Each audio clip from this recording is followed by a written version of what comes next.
Hello everyone. In today's video, this is going to be a part one of a two-part video series where I'm going to go over the best daily routines for healthy living. So I'm going to go over the 10 best routines. If you need any routine ideas for your daily rituals or anything that you want to start your day with, whatever you want to call it, that's what we're going to do here. So in this video today, we're just going to go over the morning routine ideas because there's a lot of routine ideas that work good for morning and night, and I kind of wanted to do a video or two of showing you which ones are good for which times, because some of them are better for the morning and some of them are better for night. And so both of these videos are going to be quite lengthy, so I decided to split them up into a two-part. So we're going to get started here with the morning routine ideas. And the reason why a morning routine is important is because when you start your day, you're very impressionable. You're still in the alpha state, and this is a very important time of day where you should utilize this time for specific things, which I'm going to go over in this video. And also, you don't want to start your day in a bad mood. You don't want to start your day rushing and hurrying and not, giving yourself some time. So these are also otherwise known as self-care ideas, because a daily routine, it's really just things for you. It's self-care practices, basically, is what they are. So I'm going to go over um, let's see how many I got here. I tried to have 10, but I don't know for sure. I might have just 9, but either way, there's enough for you to choose from here. Okay, so the very first one I got on my list is the one that is going to be the first thing that you should do every morning, and that is to write in a dream journal. So this one might take you by surprise because this isn't talked about as something that people consider part of a routine. Well, it's something that I think everybody should do, and I'll tell you why. So, our dreams are basically our subconscious talking to us. And a lot of people are disconnected from their subconscious mind, and otherwise known as your higher self. Like you're getting messages from yourself. And to just forget them, it's a travesty, I think. So, keeping a dream journal is the only way that I know of, other than to maybe do hypnosis or something like that. But this is a free or very inexpensive way that you can do this on your own, and it's so amazing because you learn things about yourself that nobody else can tell you. So you're gonna grab a journal, and there are journals that are specifically for dream journaling, and I actually have one of these in my Etsy shop. It's a printable dream journal, so it's just pieces of paper that you can print out and put in a binder or a clipboard, whatever is handy for you. Keep it next to your bed. And then right away when you wake up, you want to write down everything that is on your mind as far as the imagery that you still have. You might not be able to put it into words very well, so you can kind of write down the feeling that you feel, because that's a very important thing too, writing down the feelings and the emotions and any people that were in your dream, any places that you were in your dream. And like I said, especially the feeling, that's very important, especially if you have a nightmare or something that was very, very emotional for you. Those are the types of dreams that are meant for you to decipher. So the more that you can um, interpret your dream, the better. The better you get at it, the better you'll be able to interpret everything else, because your dreams actually form patterns. And so that's why you don't want to do this only one time. This is something that you want to do on a regular basis, especially in the morning. Like I said, it's the perfect morning routine idea. So you're going to want to get one of these and start doing this for at least, oh gosh, I'd say minimum would be a couple weeks, a couple months, because a lot of times when people are learning about dream journaling and learning about themselves through their dreams, it's something that they need to find a pattern about. So, like, let's say you write down a bunch of dreams that make no sense and you don't know why you're writing them down because they don't make sense and you don't think they're important.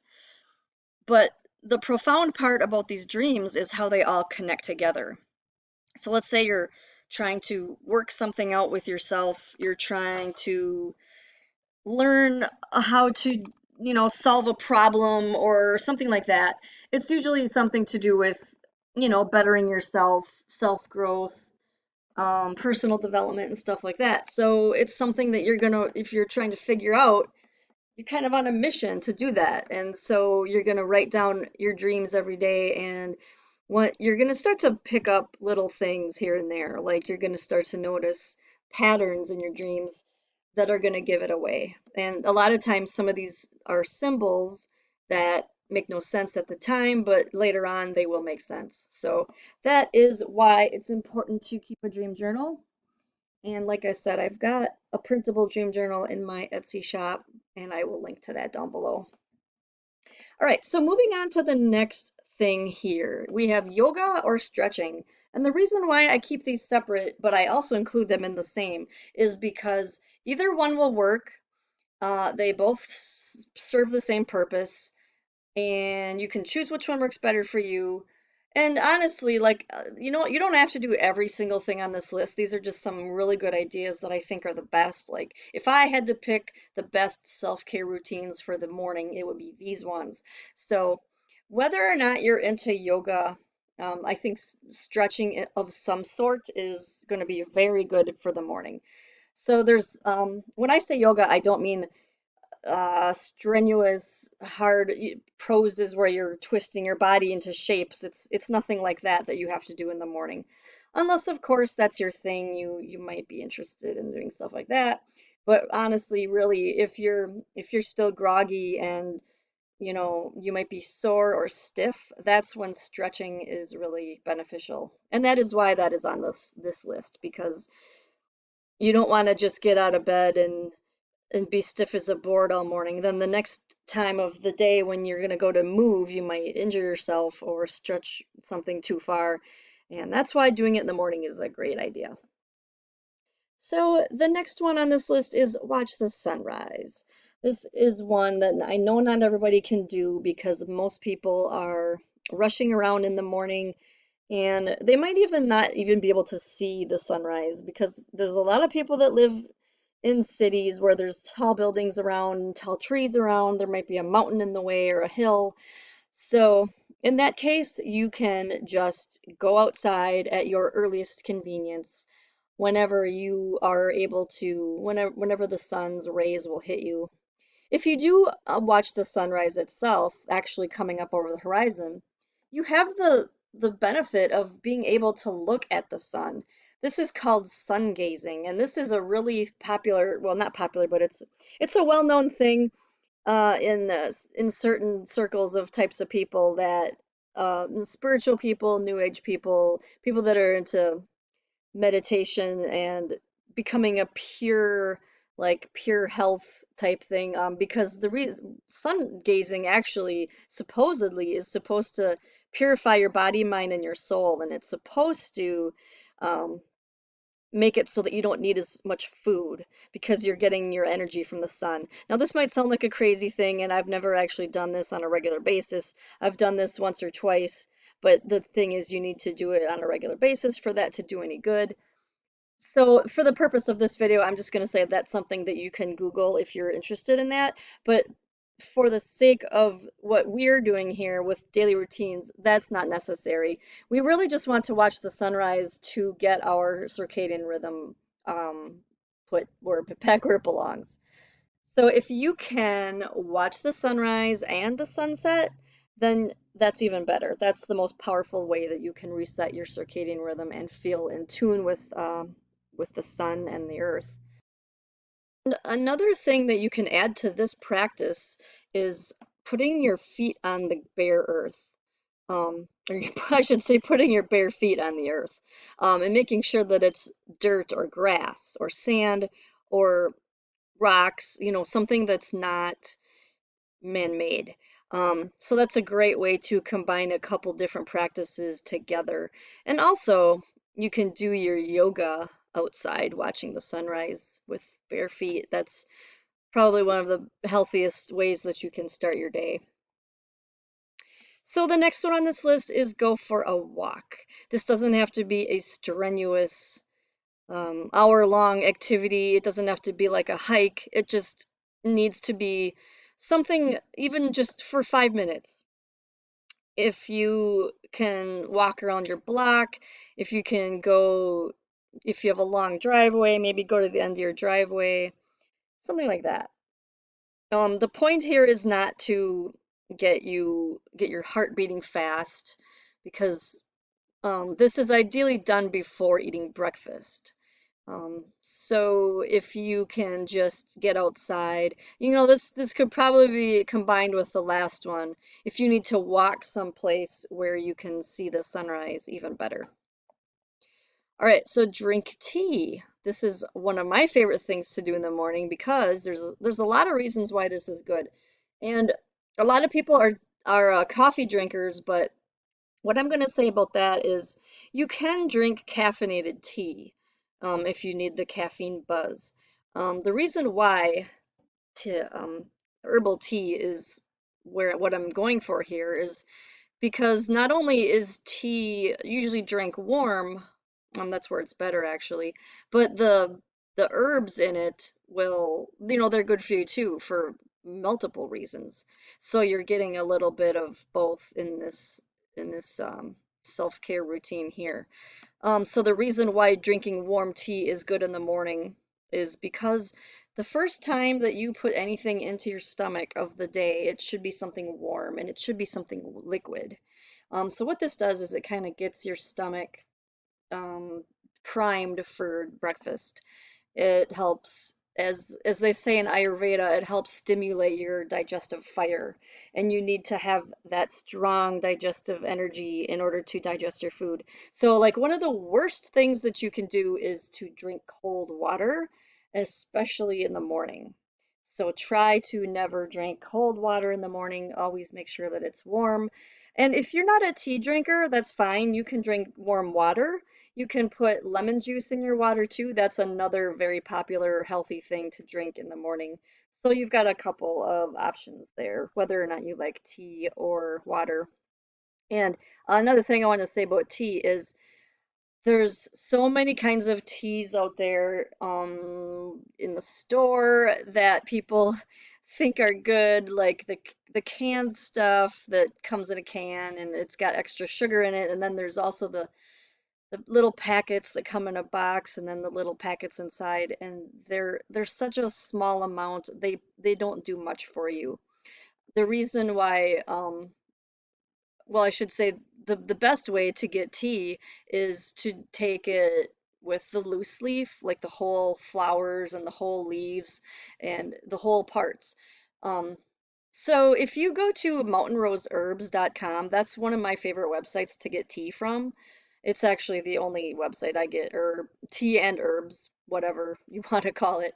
So you can buy these in packages of whatever size you want, and it's usually for 1 ounce of loose leaf tea, it's usually about $5 or $6. And that 1 ounce of tea will usually last me um, a couple weeks. But I kind of alternate between some different kinds. So that's the best way. And to like put maybe a fourth of a cup or half of a cup of those loose parts into the water.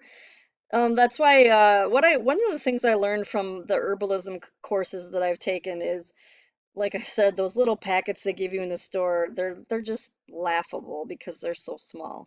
That's like, I mean, it's grounded up so fine, it's really more of a powder, and that's not so bad so much really, but I mean, that's not the pure herb. That's a lot of stuff might be added to it to keep it from disintegrating or whatever it's called. I'm missing the right word here, but where it's not going to be as potent as when it was fresh. So I would highly recommend checking out mountain rose herbs, and seeing what they got. They've got everything. They've got so many different kinds of herbs. I usually order a couple at a time and then I rotate them throughout them and drink a different one. I also drink tea at night too, so that is another thing that you can do at night. I just put it in this video because this is the morning routine. So drinking warm tea or warm lemon water is great in the morning. All right, so moving on to the next one, we have dry skin brushing. So, when you're getting ready for the shower in the morning, this is one of the things that you should do before putting on your lotion, before taking a shower, because this has so many benefits, and this is one of those things where you're gonna realize how soft your skin feels after a couple weeks of doing this, and what the main purpose for dry skin brushing actually is to stimulate your lymph system, because the lymph system, the system that carries out your toxins, does not have a pump. And so there's a couple things that we can do to get that pump moving, well, to get the lymph moving. And that one of them is to jump on a trampoline. That's another really good one. But as far as like exercise goes, that works too. But dry skin brushing is something that has the added benefit of making your skin soft. So what you can do is get a brush like you see in this picture. The brushes are a little more harsh. I've tried the brushes and the gloves. The gloves are a lot um, less abrasive. So if you have really thin, sensitive skin, you're gonna want the gloves. And if you have like fixed soles on your feet, like calloused feet, cracked heels, that's something where you can probably handle the brush like this, because the brushes they're a little abrasive, but they feel good on the parts that are able to handle it, like the back and, places like that. So you might want to try one of each and see how that goes for you. All right, so moving on to the next one, we've got tongue scraping. So this one is something that you might not have heard of because this is not a very popular thing, but this is in Ayurveda. This is what they recommend everybody do in the morning. So what you will see on your tongue in the morning is toxins. The Ayurvedic term for it is ama, A-M-A. And so they recommend that you buy a tongue scraper. The one shown in this picture is not the recommended kind. They say to get the copper ones. So they're made of copper and they're shaped like a U, and you just do it for a minute or so, a couple times in the morning, just enough to get it off. And depending on how much toxins are in your system, your tongue will be a different color, it'll be a different thickness. And you'll notice after doing this for a couple days that it's actually getting better. So removing it from your tongue every day will help with that, and it'll also help your breath too. So that's a really good reason to do it. All right, so moving on to the next one, we've got working on a creative hobby. So the reason why I stress the creative part and not just any hobby is because there's different times of day for different things, and like at night, you're going to want to do something that's relaxing. You're probably not going to want to start a project, a creative project. That's something that's best for morning, because you might notice that if you're an artist, if you're a writer, a musician, or a painter, or anything like that, you most likely wake up every day with ideas in your head already. That's a very common thing. And even for me, for the stuff that I create and the articles I write and the images that I create and all of the ideas that I have, most of them I come up with in the morning. They just appear as I'm waking up, and that's another one of the great things about, capturing these ideas while you're sleeping, or right after you're sleeping, right after you wake up. So if you wake up and you have a really awesome idea for something you want to create, do it. Do it in the morning, because that's when you're gonna have the focus.